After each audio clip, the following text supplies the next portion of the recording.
Assalamualaikum warahmatullahi wabarakatuh. Perkenalkan, nama saya Septiana Putri Mardia, NIM 2018-02023. Di sini saya akan mempresentasikan tentang deteksi dini penyimpangan pertumbuhan. Tumbuh kembang. Deteksi dini tumbuh kembang anak adalah kegiatan yang dilakukan untuk menentukan adanya penyimpangan pertumbuhan dan perkembangan pada anak pada prasekolah dengan menentukan penyimpangan tumbuh kembang. Sejak awal maka dapat dilakukan intervensi yang tetapkan sejak dini untuk diketahui, maka intervensi yang lebih sulit untuk melakukan dan hal ini tentunya akan mempengaruhi tumbuh kembang anak. Ada 3 jenis deteksi dini tumbuh kembang. Deteksi dini penyimpangan pertumbuhan yang dilakukan untuk menentukan status gizi kurang atau buruk dan mikro atau makrofasial. Ada 3 jenis deteksi dini tumbuh kembang. Deteksi dini penyimpangan pertumbuhan yang dilakukan untuk menentukan status gizi kurang atau buruk dan mikro atau makrosefali. Deteksi dini penyimpangan perkembangan untuk mengetahui adanya keterlambatan perkembangan anak atau gangguan daya lihat dan gangguan daya dengar. Deteksi dini penyimpangan mental, emosional, yaitu untuk mengetahui adanya masalah mental, emosional, autisme, dan gangguan pemusatan perhatian dan hiperaktif. Tapi di sini saya akan mempresentasikan tentang deteksi dini penyimpangan pertumbuhan. Di deteksi dini penyimpangan pertumbuhan ada 2, yaitu berat badan terhadap tinggi badan dan 2, lingkaran kepala. Berat badan terhadap tinggi badan, berat badan dan panjang atau tinggi badan.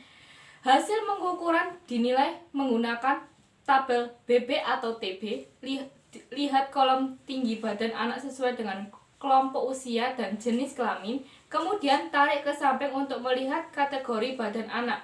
Nilai apakah berat badan anak termasuk dalam kategori normal, kurus, sangat kurus, gemuk, dan sangat gemuk. Tabel BB atau TB digunakan pada anak dalam kelompok usia 0-24 bulan dan 24-60 bulan. Sedangkan pada kelompok usia 60-72 bulan, penilaian status gizi dapat dilakukan dengan menghitung indeks massa tubuh menurut umur. Berikut ini rumus penghitungan indeks massa tubuh.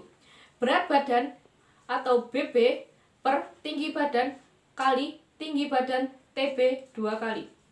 Interpretasi hasil penghitungan normal min 2 SD sampai dengan 2 SD atau gizi baik, kurus min 3 SD sampai dengan kurang dari 2 SD atau gizi kurang, kurang sekali, kurang dari min 3 SD atau gizi buruk, gemuk lebih dari 2 SD sampai dengan 3 SD atau gizi lebih, gemuk sekali, lebih besar dari 3 SD atau obesitas.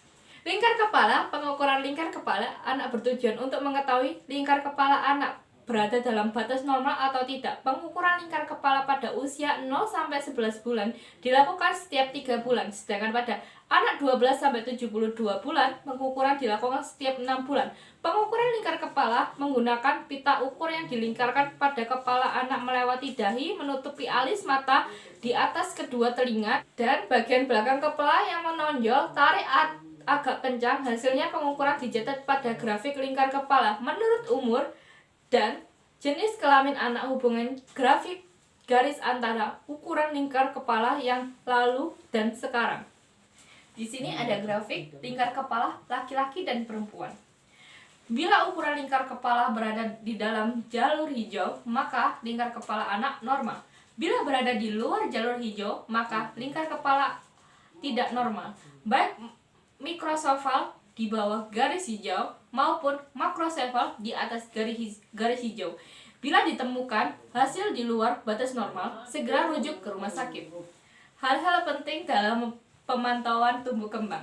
1. Cara pemasangan timbangan dacin dan cara menimbang berat badan BB.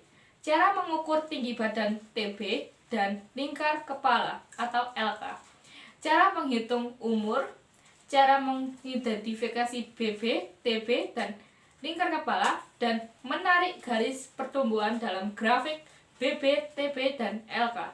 Cara menilai status pertumbuhan anak. Terima kasih atas penjelasan presentasi saya. Wassalamualaikum warahmatullahi wabarakatuh.